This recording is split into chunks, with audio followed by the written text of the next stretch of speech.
What is good with you, ladies and gents of the mother world out there? You know how we do it. We got another interview for y'all, another great person with a conversation in this motherfucker room.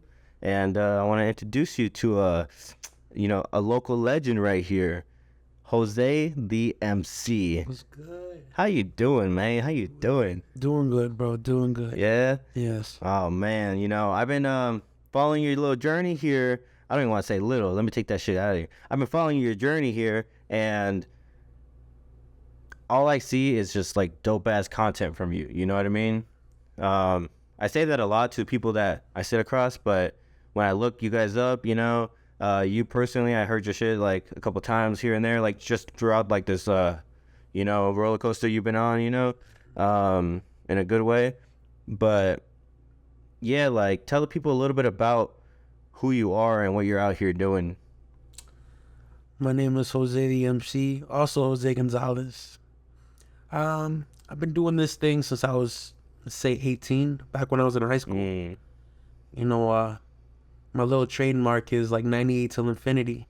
Nice. Because, I think, I was put on earth to do this, like music, 13, started playing guitar. After that, joined the band 16. Went to high school, I met a girl and she really inspired me to do this music thing, because you're trying to impress and, Yes, sir. So how do you do it? You just try to show your skills, man. Yeah. Hell yeah. And, I think that really sparked something. Mm-hmm. And from there on, my first raps were weird because they were, everybody's first raps, I guess they're always just kind of, not mature to where it comes out to be. Right. Then, I just started, I think it's just a matter of writing. I was in high school writing, and I did this song called Empire State of Sioux City, or Sioux City State of Mind. Yes, sir. Tell me about it. That one went viral, and it was crazy because I was just thinking about it. I was in the classroom writing these raps, and, just to put them on paper, and then they just put them on a video, and for the video to go viral, even make the newspaper. It's such a weird way how it spirals, the journey of how these songs go. And it's pretty dope because, that really kickstarted off a lot of things, That music video was needed because it really helped me, like, introduce me to more people, It took me seriously, So from there on out, I started making other music, It wasn't the best, but I kind of scraped it. Then, let's say a year later, I came out with Summer Vibes Volume 1. And that was like my first, I was very proud of it because it was like I was making progress, I was actually making songs instead of just raps. And then after that, Volume 2, and from there on out, I was just trying to make it like, make my name known out there, Yeah. I'm taking music more seriously than ever now. Yeah. Because I think I just been putting it, I'm a procrastinator at heart, Really? Right. And I really want to, because I'm not, me trying to make it out there, I'm sitting on my ass, it's not going to help, Yeah. So I put this mixtape out on Spotify and all these Apple Music, and it's on SoundCloud, but, I feel like it's going to get more revenue on these streaming sites, Right. So I put it out like in 2018, Summer Vibes Only 1, and then next year, 2019. And right now, I want to work on Summer Vibes Volume 3 and then just end it there. Okay. But, the creative process is a bitch sometimes, because we got a lot of other ideas, and it weighs in with other things. So in your music, you talk about being gone for a little bit and then coming back, What exactly does that mean to you as far as, like, being gone from music? Like, when you take a break from something like that, like, what are those breaks for as far as you, like? Because, I mean, would you say that you took a break from music? Sometimes you do it, like, blindly, Okay. You do one thing, and then you think you're going to do it the next year, and then you start putting it off and putting it off, and you start doing other things, and that's when it kind of, like, you lose focus of what you want to do. So I think there's a state of really knowing, like, yourself, and I feel like I had to know myself. Last year I went through this stage, like, all summer I rode my bike, Okay. and it was like a therapeutical, session. Yeah. Listening to the Kendrick Lamar album, the Mr. Morale, Yeah. that sparked something. Wow. And listening to Joey Badass's 1999 albums again sparked something. Mm-hmm. So I think Great it's names. just a matter of the flame going out then coming back up. And see, that's like the biggest issue. And like when you talk about business, when you talk about career, talent, how do I make that flame last as long as I can Yeah. and burn as bright as it can? Hell yeah. You know what I mean? Like, do Absolutely. you have to burn bright and then that shit goes out quick, or do you just roast that shit slow and then coast a little bit but like last a little longer? Like, even with this shit, like consistency, man, that's always a key. Hell yeah. Always a key. It always comes back to that. Someone like yourself, though, even though you're not, or you weren't like putting out music heavily like that, you're still over here. I mean, I got you on personally on Snapchat, and what I see on Snapchat most of the time is you playing with the fucking song on the TV. Like, you're just playing along, bro, with the guitar and shit. Like, bro, that's talent right there. Tell me, give me a little like insight of like what it takes to know an instrument that fucking like. I think any artist can relate to that feeling of just playing the guitar, playing the bass, playing the drums. I sometimes question because I'm like, because playing the drums is way funner than playing the guitar. I mean, that's just personally me, because it's just a matter of movement, But I mean, like, as a guitarist, dude, like, I don't know how to solo, but I feel like when you do know how to solo, that's just like, it's like getting the groove in a drum beat, Yeah. And music is a beautiful thing when it comes to picking up an instrument. How'd you learn these instruments? Bro, every time I want to do music, it's funny. It's like a girl has to like motivate me. The guitar, a girl in Mexico, I was trying to see like, how do you get closer to her, so. Yeah, you hit it with the serenata? Damn. She looked like she looked like she liked punk and rock. Right, So, cool. I got into Metallica, and from there, dude, bro, Metallica was another world, As a 13-year-old, you're angry at the world, because you don't understand, As a teenager itself, you're angry at the world. So you kind of have to have that soundtrack to it, Yeah.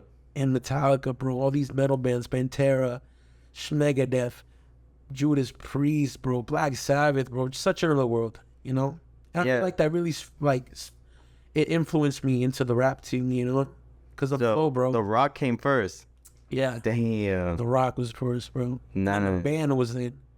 I was 16, and my band Minor Defect, bro. We opened up for Sublime, bro. Wow. Yeah, that was crazy, bro. That was one of the, like, I say like life like throws a lot of things at you, Sublime, then going to see Kendrick Lamar and meeting him. Wow. That was something. That's dope shit. Hell yeah. I tried giving them a mixtape, bro, but you get starstruck then. Yeah. And I guess I won't say I blew it, but I don't think it was the right time. Nah, then like I wouldn't even say you blew it at all. Don't even mention that shit again. Nah, just kidding. But look, the thing is that like, bro, I saw King ISO. I saw him at a show, here in Sioux City, and I was like, bro, I have to get an interview with this fool. Research the fuck out of him. I had my questions ready to go. I brought all my gear just in case. You know what I mean? Like, but when the time came to it, and I was face to face with the man, what did I say? Hey, what's up, man? Hope you have a good show. Dabbed him up. Let him go. Because I was like, bro, this guy is worried about so much other shit that, like, I'm not going to bother him with my nuisance of, like, getting this interview. If it's going to be, God will let it be. Yeah. So, like, I don't think I got to, like, push that hard. But I'll stay prepared. Just in case the opportunity comes through, I'll stay prepared for that.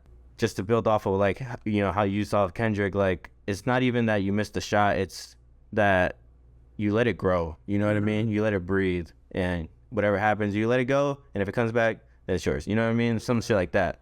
But going from this band to rap, what kind of things did you bring into your rap game as far as, like, rock goes, or because you have a lot of old school lyrics as well. You have that flow, that boom bap beat. You know what I mean? Like I can feel that from you. What like influences all that? Let's say the flow, bro. The flow is very important in a song, right? I think Jay-Z said it best. The flow isn't made as you create it, you know? The flow isn't there. You can make it. Wow. You could do anything. Look at the Migos, bro. They got that triplet flow, and they just made it their signature. Yeah. So with me and the rock thing, I feel like sometimes a drum beat can be like a flow, you know? Or a guitar riff can be like a flow. Yeah. So that's pretty dope, you know? I think a lot of my influences, like let's say Korn, Deftones, Limp Bizkit, they kind of have rock and rap, and that's like the dopest combination, bro. Right. You know, Run DMC. hell yeah, Run DMC. I know what you mean, bro. Bro, like it's like a metalhead can listen to rap, and a rap head can listen to metal. Yeah. You know, it's like there's something significant to it. It's pretty dope, you know. And I would even say that for all kind of genres, to be honest. Like, Oh yeah, you know, I be getting down my classical music sometimes. You know, like classical music too, bro. yeah. Such So I feel that. such a like classical music, like Beethoven, all that, you know. It's crazy how it stems from back then to how, you know, it's influenced to now, Yeah. you know. Do you feel, you know, you and I both have had some influence from the Sioux City Conservatory of Sound and Music? We both had very much influence from that place, you know? Especially Gia and Ron, like, shout out to them. There's just big influences on people, you know? Every time they come into people's lives, it influences people. What kind of influence did you get personally from that kind of place? And, you know, I don't mean to talk on, like, if they don't want to be talked on, I want to respect them as well. But just, you know, you say your truths and, like, what kind of influence you had, you know? Knowing G and Ron, I think they're like my second parents, bro. Nice. You know, that place is like my second home. I was like 16 going there every day after school. And they opened up a lot of doors for me. Like they opened up a lot of doors for everybody. You know, and one thing about them, bro, is that they're very generous. And I think they deserve everything that will come to them, bro, because they're such good people. You know, great hearts, you know. Ron's a legend, bro. Hell yeah. You know, when I think, you know, from the Sioux City Conservatory, right now it's been 10 years that it's been open. Yeah. You know, so I feel like one day there's just going to be somebody that's going to come in there and, you know, just going to be breakout star and, you know, going to make that place more famous than it is, you know. I think the story with the Sioux City Conservatory, it was inspired by Flea's Conservatory in California. Wow. You know? So that's, you know, I think that there's a cool way of how he will inspire a lot of places. You know, there might be a conservatory in Idaho. There might be a conservatory in Oregon, you know? Yeah. And that's what's needed, bro. Yeah. You know, without the Sioux City Conservatory, bro, Sioux City would literally, it's going to sound fucked up, but it literally being boring, bro. You know? That place gives you a place to really just release all the energy that you have pent up, you know? As soon as I met Gia, you know, she always had, like, the opportunity there for me. You know what I mean? She always was like, hey, you want to do something? You want to do something? Like, she was always there. And she has put me in positions where I've been tested as a creator and, like, was able to shine in certain moments, you know what I mean? Because of her opportunity that she put there. Like, when you were talking about how she put us on, basically it was her, but, you know, it was a Sioux City Weekender, at least for me. But I would say it was Gia, because it was her influence that got us on the front page of a fucking newspaper out here, you know what I mean? That shit, that's some real stuff, bro. And all respect to her, for real. Because in that whole place, and Ron, the fucking Hall of Famer, rock and roller, you know what I mean? Like, he's at the Hard Rock, bro. Bro, yes, bro. Yeah. So that's how, like, influential these people are. And shout out TSOL. What do you think it's needed to grow in there? And I'm talking about in this podcast and as a music, you can grow in the city. I feel like it's like the city has to be behind you to really grow, you know? But it's very hard to do it when you let's say you ask people to listen to you or to go look at you, and they do it one time, but then where's the next time? And when, you know what I'm saying? Yeah. That's a very hard concept. The thing is, I will say, I'm not even gonna lie, a lot of people blame the community for not being successful in life as far as like Sioux City goes. I don't know, man. Like, I promise you right now that I fuck with the city heavy. It's because like there's so many great artists here, there's so much culture right now, and it's just like I do fuck with it heavy. But I'm saying, if I didn't and they didn't fuck with me or something like that, like, I promise you I'm still growing on this shit, because it's further than like one person, it's further than one community, it's further than one city. This shit's so big that I feel like it's gonna overpower no matter what the fuck force it got against it. No weapon shall prosper against me. No, you know, that's how it is. But that's how I feel, at least. I think the only thing that can fuck this all up is me.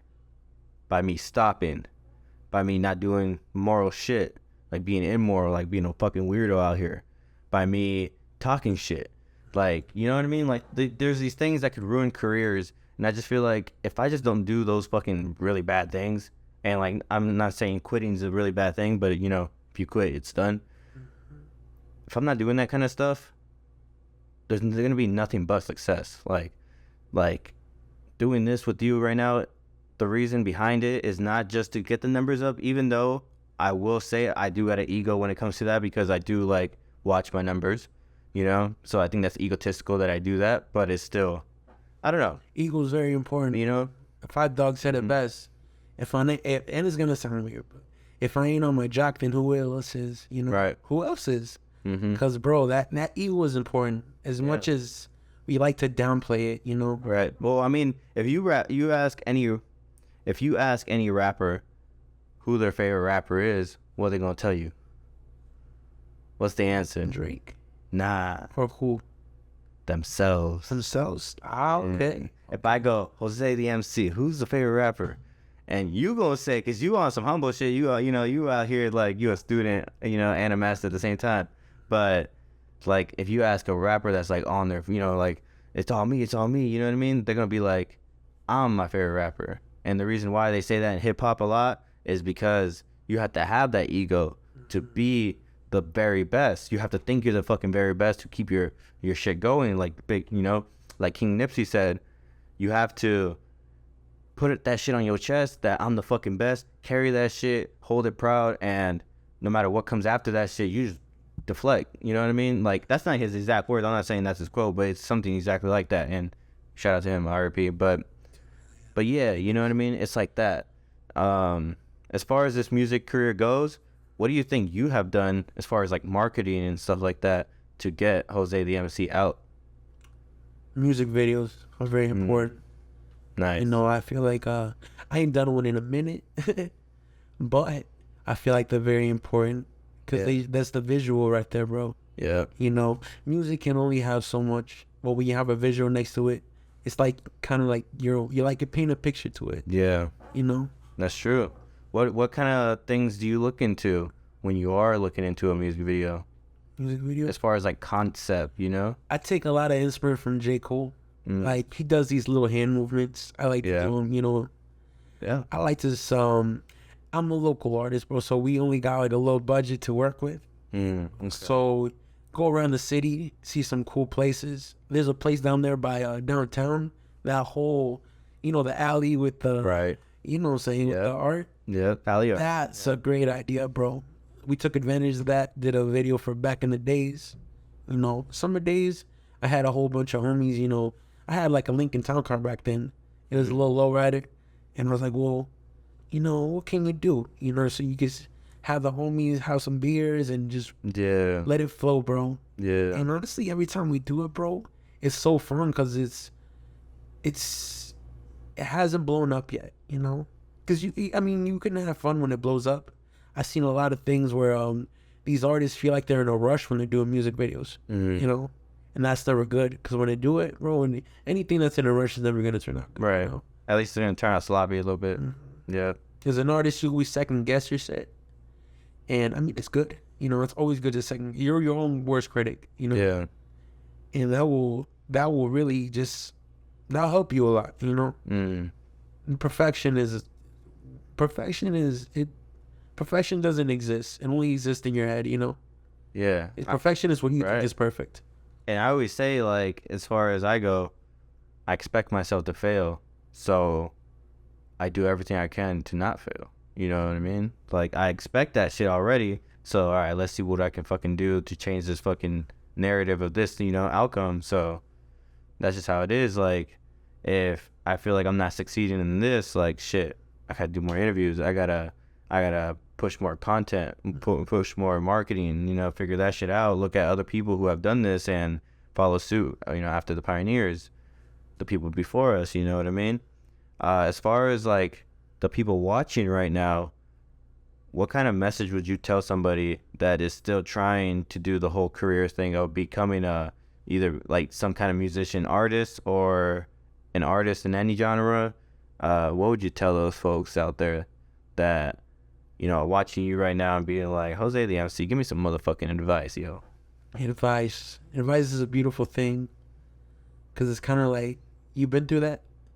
So now what you can say to the person trying to be, Yeah, you know? pioneer shit. So I give some advice to people coming up. Don't stop, bro.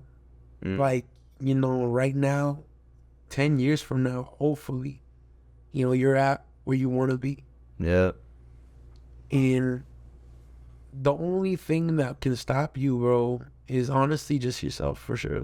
You know, this music thing is very beautiful because it's therapeutic to some people. You know, I think people get really proud when they make something that, you know, they're really proud of, you know. I mean, that makes sense. Hell yeah. But just make something that you're very proud of, you know. That's because that will really satisfy you, you know. It may not get to millions of people, but the only thing that matters is, bro, that what you like. Yeah. You know? Cause it's like what, you know, say what you said about you said Basquiat. You know, you're like the painter and the brush, you know. The canvas is the notebook. Yeah. You know, you just gotta make art, you know. Yeah, and that's how I carry my shit too, is as long as I don't stop doing this shit, as long as how you say, I'm my biggest critic, and kind of have that trust in yourself that you can do this shit. Si se puede. You're out here, you know, trying to make the best kind of life you can do for yourself possible. You know, and not everybody wants to work a day job for the rest of their life and shit, you know what I mean? Fuck having a boss, bro. Yeah. Like, and it takes something, and like, you know, like I'll say like fuck you know, having a boss, but at the end of the day, if everybody had that mentality, we wouldn't have any workers, you know what I mean? So what I always be on is like, to the people who are okay and content with just working a normal ass job and just getting paid, you know, as you go with the years, you know, you're gonna get like promotions, you're gonna get raises and shit like that. And if you're cool with that shit, then fuck, like, all fucking power to you. Like, it ain't no issue to me. It's like, shit, if you happy, like, it's your opinion. Like, back to what you were saying right there, it's your opinion. As long as your opinion is validated in your head, everything else should be alright. I respect that, because J. Cole says something similar where he's, you know, he's a top star. Hell Like, yeah. he respects like people that like, you know, work the 9 to 5 and they're just really content with it. Yeah. So that's something beautiful. Let me tell you a cool ass thing about J. Cole. Let me tell you how cool this fucking dude J. Cole is, alright? J. Cole ended up texting this guy because he searched up the type beat and found his song and was like, yo, bro, I really fuck with this type beat. I just want to go ahead and send you like an unreleased song that probably would have like got like never released before, you know? It would have probably never got released. So I just wanted to give it to you. You post it on your channel because I think that's where it belongs. That's where it needs to live. So he gave this guy a whole song. You procrastinate. Yeah, has a song. Yeah. And he dropped it on his channel and that shit blew up. Dude, hell yeah. That's some real shit. Some humble shit. You know what I mean? That's what artists should be doing. Yeah. Helping, you know, underground artists. And that's how you blow up. Yeah. You know? And that's Cole's very human, bro. right. You know? But like, I think he started his way with like trying to give his mixtape to Jay-Z, and Jay-Z blew him off. Damn. We went home, worked harder. Boom, Jay-Z hits him up. A Damn. little 3 years later, and now look at him, bro. That's some. Yeah. You know, I think J. Cole's my favorite human being, bro. Yeah. You know, same birthday too. That's the dope shit about it. Oh, January 28th. Hell yeah. damn. So you like, oh, J. Cole somewhere celebrating his birthday too. Yeah. Yeah, that's what's up. You know, bro. Hell yeah. J. Cole, Kendrick. I put those as my top two people that. You know how I would put it in the top 3 with those? Fuck. There's so many people, bro. There is. I mean, there's like what? But bro, You Lil rap. Wayne, bro. Who? Like Lil Wayne. Lil Wayne. Oh hell yeah. Yeah. Yeah. Lil Wayne. Yeah. Or Lil Wayne's a pioneer. Bro, that fool freestyle his shit. Hell yeah. So I was just like, damn. You know what's trippy? I was like probably like 8. Looking at Lil Wayne, and like he would rap and all these things, and like, you don't think twice of it. But then like I was thinking about it, I was like, damn, I was like 6 years old, him rapping, and now I'm rapping. Like it's pretty cool, you know. And who's to say one day you'll be on the screen, another 6-year-old will be looking at you. Hell yeah. So that's pretty cool. Mm-hmm. You know, it's just it's a crazy loop of life, you know. Yeah, and I kind of came with that term already about life is everything I'm doing right now is for my financial, no, fuck. Everything I'm doing right now is for my family generational wealth. When I say generational wealth, I mean money, but I also mean many other things. I mean knowledge. I mean like comfort. I mean having a way of making work for yourself, you know, being sustainable. You know, there's a lot of things that I would say like wealth would be under. It's like Bob Marley said. He's like, someone asked him, "Are you a rich man?" He's like, "What do you think rich is? What do you think, or like wealthy?" I forgot what it was, but he's like, "What do you think wealthy is?" And he's like, "Well, someone with a lot of money." He's like, "That's not wealthy to me. Wealthy is that he's happy and his soul is happy." You know, so like that's how I feel. But any other closing like remarks you got for the people right here? You know, also let them know where you can find your music at right there. I hope every artist here inspires another generation. You know, that's the beauty of music. Pass it forward. Hell yeah. That's something that you should be very proud of as an artist, to inspire. Mm-hmm. You know, I just hope that, you know, it's just everybody lives their dream out. You know, you only get one life, so fuck it, man. Yeah. Do it to the fullest. You know? I'm Jose the MC. Hey, tell him. I'm Jose the MC. Now on Spotify, Apple Music, SoundCloud, YouTube Music, all these other streaming platforms. And I hope you give me a listen. And I hope whatever you get from our music, you get inspired from it. Because that's what music should be for. Yo, and I just want to add on to that a little bit too, is like Jose the MC is definitely worth a listen. 100,000 fucking trillion %. Like, bro, just give him a fucking listen, bro. This guy works hard as fuck at his music, and I just think that that you might like the fucking, you know, the sun being that bright on some of his songs, you know what I mean? And with that being said, summer days, they be drifting away. Some days we drifting away. Some days is coming our way, bro. Hey, Dude, and all we want to do is party. And with that being said, man, Nasty Collective Podcast, you know, we out here, and doses. We out, mate.